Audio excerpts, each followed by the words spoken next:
Mabait na ate, masiyahin at palakaibigan. Ganyan ilarawan ng kapamilya at mga kaibigan ng Filipina na si Alexis Gabe. Wala itong nakakasamaan ng loob at wala ding kaaway. Kaya naman ang bigla itong mawala ay nangapa ang lahat ng dahilan o kung sino ang responsible sa kanyang misteryosong paglaho. Inabot ng 10 buwan ng mga kapulisan, investigador, kaanak, kaibigan, kapamilya at mga concerned citizens sa paghahanap kay Alexis Gabe hanggang sa matagpuan ng ilan sa bahagi ng kanyang katawan. Ilang buwan pa ang lumipas ay natagpuan ng ilan pang bahagi kabilang na ang kanyang torso. Ano ang nangyari kay Alexis Gabe at sino ang taong nasa likod ng pagkawatak-watak ng bahagi ng kanyang katawan at itinapon sa iba't ibang bahagi ng lugar sa California? Bago ko po ipagpatuloy ang ating kwento, sa mga bago po sa channel ko at nais sa mga ganitong klase ng kwento ng krimen na nangyayari sa loob at labas ng ating bansa ay maaari pong pakipindot ang ating subscribe button at notification bell para ma-notify kayo pag may mga bago tayong upload na videos. Ang mga magulang ni Alexis na sila Gwen at Rowena Gabe ay parehong lumaki sa Pilipinas. Bata pa lamang ay matalik na silang magkaibigan hanggang sa magdesisyon ng pamilya ni Gwen na lumipat na ng United States nang tumungtong ito sa edad na 16. Mula noon ay nawalan na sila ng communication, subalit makalipas ang mahabang panahon ay muling nag-cross ang landas ng dalawa nang umuwi ang pamilya nila Gwen sa Pilipinas para magbakasyon. Nang mga panahong yun ay ganap na silang mga binata at dalaga. Muli nilang binalikan ng masayang kabataan at taong 1994 ay nagdesisyon ng dalawa na magpakasal at nanirahan sa Antioch, California, kung saan ay bumili sila ng bahay sa Oakley, kung saan nila pinalaki ang 3 anak, si Alexis ang middle child at nag-iisang babae. Habang lumalaki ay nagkaroon ng hilig si Alexis sa fashion, pagpipinta at photography. Nang makapagtapos ng high school, ay umattend siya sa Medical College sa Antioch at nagtapos bilang qualified na EKG technician. Ang EKG technician ay mga professionals na bihasa sa mga special equipment na ginagamit para sukatin ang electrical activity ng puso. Nang makapagtapos ay nagtrabaho ito sa isang pharmacy kung saan ay nakilala niya ang unang lalaking nagpatibok ng kanyang puso sa katauhan ni Marshall Jones, isang hospital security guard. Ayon sa mga magulang ni Alexis, si Jones ang first love nito. Malimit itong dumalaw sa kanilang bahay at itinuring na itong bahagi ng kanilang pamilya. Subalit makalipas ang 3 taong relasyon ay naghiwalay ang dalawa noong November 2021 sa hindi nila alam na kadahilanan. Ganon pa man ay nanatiling matalik na magkaibigan si Jones at Alexis. Sa kabila ng paghihiwalay ay malimit pa rin silang lumabas na magkasama bilang matalik na magkaibigan. Akala ng lahat ay walang problema na maayos na naghiwalay ang dalawa at pareho nilang gusto ang desisyon. Subalit hindi pala iyon ang nararamdaman ni Marshall Jones. Sinong mag-aakala na ang taong pinagkakatiwalaan at minsang minahal ng dalaga ang magdadala sa kanya sa isang masakit na katapusan at magiging dahilan para maging laman ng pahayagan at social media ang kanyang mga larawan at pangalan. Umaga ng January 27, 2022, isa lamang ordinaryong araw para sa pamilya Gabe. Maagang nagising at naghanda ang 15 years old na bunsong kapatid na lalaki ni Alexis. Nakasanayan na niya na ang ate niyang si Alexis ang naghahatid sundo sa kanya sa school. Subalit katakataka na wala ito sa kanyang kwarto at hindi ito umuwi magdamag. Sa mga pagkakataong yun ay 2 tao lamang ang unang pumasok sa isip ng ina ni Alexis. Ang best friend ng anak at si Marshall Jones. Una niyang tinawagan si Jones at ayon dito ay galing nga sa kanilang bahay si Alexis, subalit umalis din nang sumapit ang 9:00 ng gabi. Ayon sa kanya ay sinabi nito na magtutungo ito sa bahay ng kaibigang si Maria. Nang tawagan ni Rowena Gabe si Maria ay nagulat din ito at sinabing wala siya sa kanilang bahay at alam ni Alexis iyon. Ilang mga kaibigan, kamag-anak at kakilala pa ang kanilang tinawagan pero wala ni isa sa kanilang nakakaalam kung nasaan si Alexis. Dito na sila nagsimulang kabahan. Tinawagan nila ang lahat ng kaibigan, kakilala at kamag-anak para magpatulong sa paghanap kay Alexis Nagbabakasakali sila na baka nasiraan lamang ito ng sasakyan o nagkaroon ng aksidente kaya hindi ito nakauwi ng bahay. Kasabay nito ay nag-report na rin sila sa mga pulis ng Oakley para mag-file ng missing person report. Habang nagsasagawa ng interviews ay natagpuan naman ng isa sa mga pinsan ni Alexis ang kanyang sasakyan ng pasado alas 4 ng hapon. Ang Infiniti nitong sasakyan ay inabandona sa Trenton Lane, 5 minutes drive lamang ang layo mula sa kanilang bahay. Nang makita ang sasakyan, ilang mga katakatakang bagay ang kanilang napansin. Ang pinto ng sasakyan ay nakabukas at naiwan ang susi nito sa dashboard. Bagay na hindi ginagawa ni Alexis. Ang sasakyan ay agad nilang isinailalim sa forensic investigation at base sa kanilang analysis ay walang indikasyon ng forced entry. Wala ding kahit na anong bakas ng dugo at struggle. Palaisipan din ang 2 empty na basyo ng bala ng baril na natagpuan doon. Ang isa ay sa driving wheel malapit sa speedometer at ang isa naman ay sa trunk. Nasaan si Alexis Gabe? At sino ang nag-iwan ng kanyang sasakyan sa Trenton Lane? Para malaman ang sagot ay naghanap ang mga investigador ng mga CCTV camera sa paligid para malaman kung sino ang nag-iwan sa sasakyan sa lugar. Ilan sa kanilang nakuhang footages ay nagawang makuhaan ng sasakyan ni Alexis na huminto sa lugar ng bandang alas 9:35 ng gabi. Mula doon ay lumabas ang nagmamaneho ng sasakyan, subalit hindi iyon si Alexis. Sa halip ay bumaba mula ro ng isang lalaki na naka big size na hoodie jacket at may suot na surgical mask sa mukha. Tinatayang may taas ito na 5 foot and 7 inches. Pagbaba ay naglakad ito ng Neroli Road at muling nakuhaan ng CCTV camera na dumaan sa Oakley Road at Belden Lane. Pasado alas 10 ng gabi, muli itong nahagip ng kamera na naglalakad sa Slatten Ranch Shopping Center. Mula Chase Bank ay tumawid ito sa Lone Freeway at Vista Grande Drive.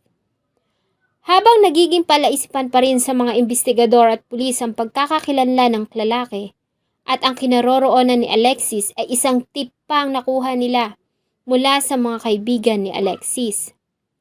Nakatanggap kasi sila ng mga messages mula sa isang social media account nito at sinasabing nasa kanila si Alexis at papakawalan lamang nila kapalit ng malaking halaga.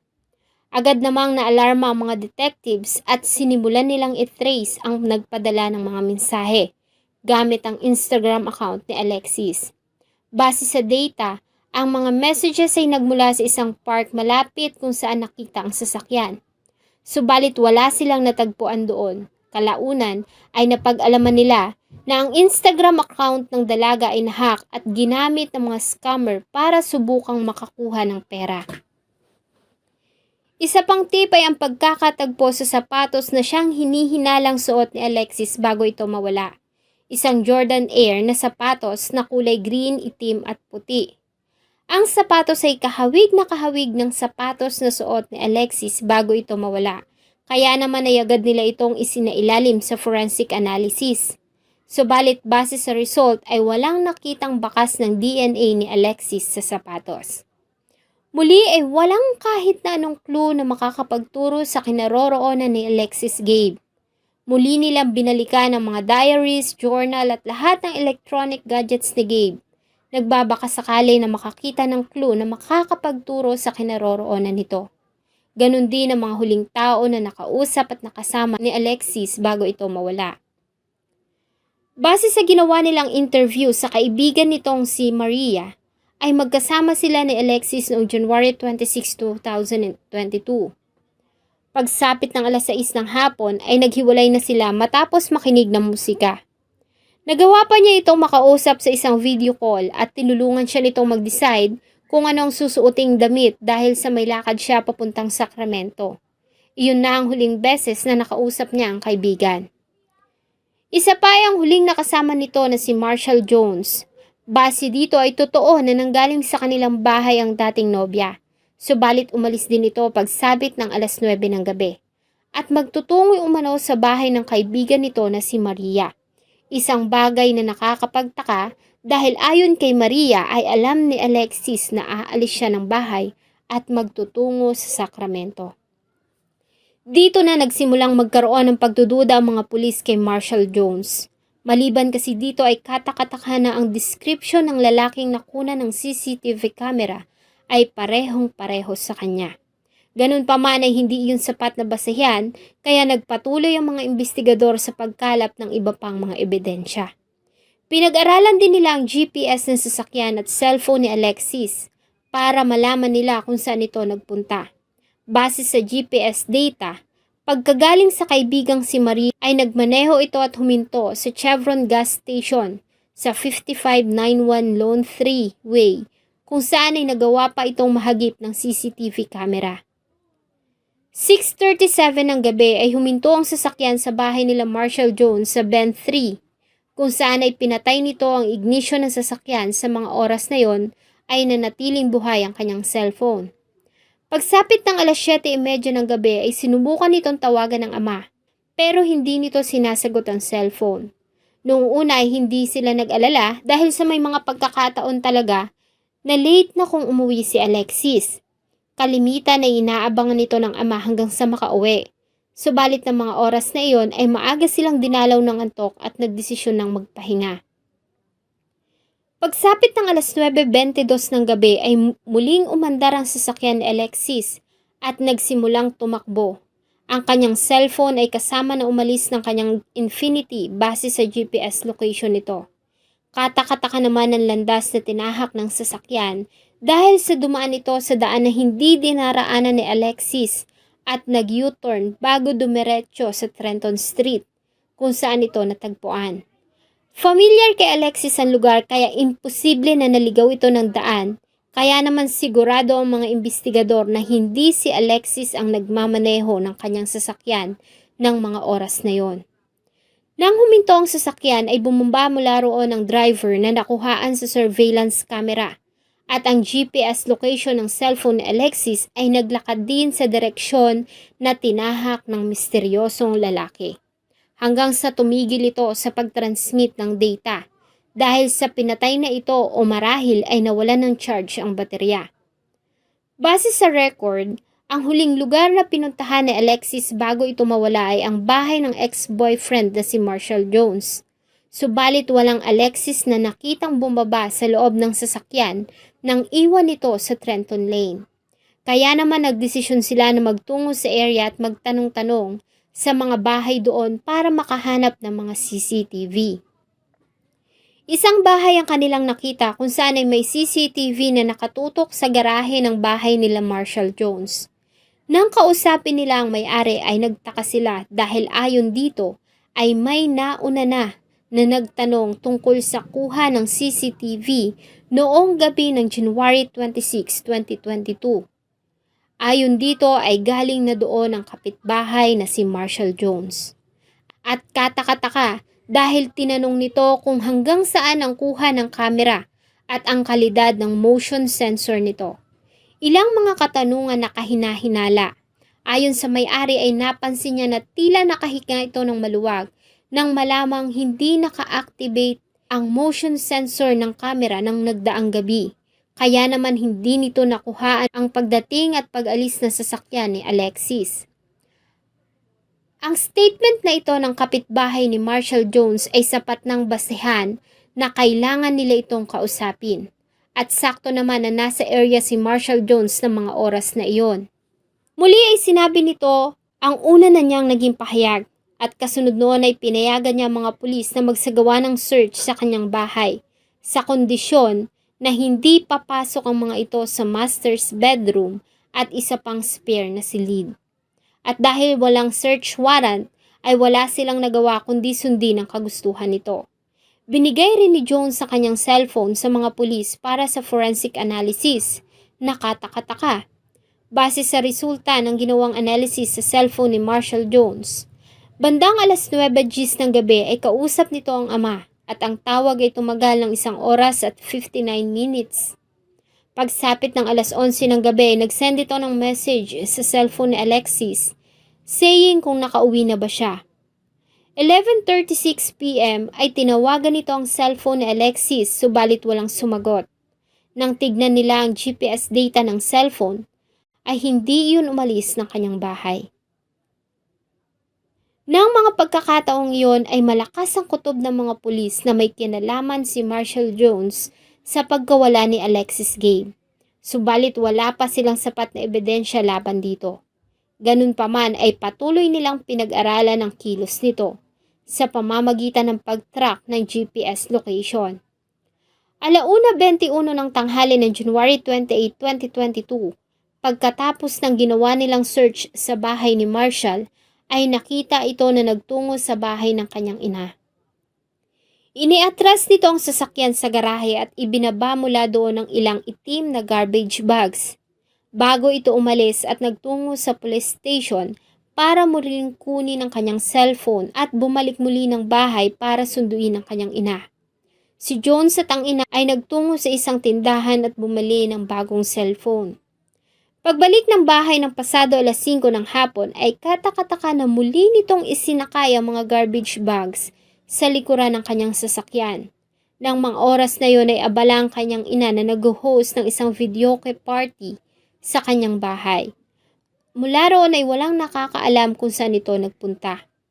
At 6:41 p.m. ay muli nitong binuksan ng cellphone at base sa data ay nagpunta ito sa bahay ng kanyang ate sa Vacaville at umalis ng 7:11 ng gabi.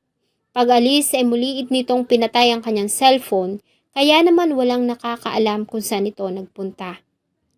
January 29, 2022 ng 12:43 ng umaga ay muli nitong binuhay ang cellphone at binagtas ang area sa Highway 160 at Highway 12. Nagmaneho ito hanggang sa makarating sa bahay ng ina ng 1:00 ng madaling araw. January 30, 2022, dapat sana'y magre-report ito sa trabaho. Subalit katakataka na tumawag ito sa pinapasukan at nag-file ng sick leave. Nag-iwan pa ito ng voicemail sa kanyang boss at sinabing may importanteng bagay siya na aasikasuhin. January 31, 2022, sa patuloy na paghahanap kay Alexis, ay nakita nila ang isang basag na screen ng iPhone Pro na kapareho ng cellphone na pagmamay-ari ng nawawalang dalaga. Isinailalim nila ito sa forensic analysis at base sa resulta ay positibo na nakita doon ang DNA ni Marshall Jones.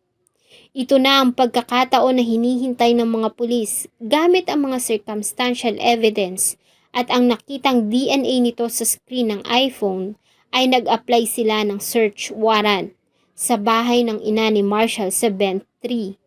Ang nasabing warrant ay naisakatuparan noong February 1, 2022 kasama ang mga members ng Oakley Police, Antioch Police at Contra Costa County District Attorneys ay sinerve nila ang search warrant. Pagpasok pa lamang nila sa loob ng bahay ay kapansin-pansin ng malakas na amoy ng bleach. Nakita nila mga mops at empty na galon ng bleach na ginamit sa paglilinis ng bahay. Katakataka din na nawawala ang shower curtain. Gamit ang luminol ay nagawa nilang makakita ng mga traces ng dugo sa lid ng washing machine. Ang sample ay agad na isinailalim sa forensic analysis at positibo na nag-match ito sa DNA ni Alexis Gabe. Hinalughog din nila ang sasakyang Ford Explorer ni Marshall Jones at mula sa trunk nito ay nagawa nilang makakuha ng DNA ni Alexis. February 3, 2022 ay umalis si Marshall Jones at nagtungo ng Washington. February 23, 2022, dala ang panibagong warrant ay nagsagawa ng search ang mga pulis sa bahay ng ate ni Jones sa Vacaville. Doon ay natagpuan nila ang isang piraso ng nilamukos na papel at dito ay nakasulat ang detalyadong direksyon patungo sa Pioneer Park. Ang sulat kamay na ito ay sulat mismo ni Marshall Jones. Hindi nag-aksaya ng pagkakataon ng mga pulis at agad nilang tinungo ang lugar na nakasaad sa papel. Subalit hindi iyon ganun kadali dahil dinala sila nito sa masukal at mapunong lugar ng Pioneer Park. Ganun pa man ay nag-organize ng isang malawakang search kasama ang mga helicopters, maninisid, K-9 units, Contra Costa County, Amador County Search Teams, FBI agents, sonar specialist at mga cadaver dogs. Subalit bigo sila na magtagpuan si Alexis Gabe. Pero kapansin-pansin ang kakaibang sonar na nasagap nila sa isang lake. Ganon din ang di mapakali at pabalik-balik ng mga aso sa paligid. Kaya naman agad silang nag-apply ng warrant para pahintulutan sila na i-drain ang nasabing lawa. February 25, 2022, isang volunteer mula sa Class Kids Foundation ang nakatagpo sa isa pang mahalagang ebidensya, ang phone case na pagmamay-ari ni Alexis sa Vista Grande Drive sub-entryway. Ang phone case ay siniguro ng pamilya na pagmamay-ari ni Alexis dahil sa siya mismo ang nagdrawing ng larawan doon. Ganun pa man ay isinailalim pa rin ito sa forensic analysis at nagawa nilang makakuha doon ng traces ng DNA ni Alexis Gabe. April 1, 2022 ay nagawa nilang makakuha ng warrant para i-drain ng 8 million galon na lawa. Subalit maging sa pagkakaiga ng tubig ay bigo sila na matagpuan si Alexis Gabe. May 19, 2022 ay inaresto ng mga pulis si Alicia Coleman, ang ina ni Marshall Jones, dahil sa hinihinalang pagtulong nito sa ginawa ng anak na si Marshall. Subalit ito ay agad ding pinawalang sala dahil sa kawalan ng sapat na basihan at ebidensya. Naglabas ng pahayag ang mga kinauukulan na magbibigay ng $10,000 na reward sa makakapagbigay ng karagdagang impormasyon na may kinalaman sa pagkawala ni Alexis Gabe. Dinagdagan pa ito ng $50,000 ng isang unknown donor at karagdagang $42,000 mula sa council.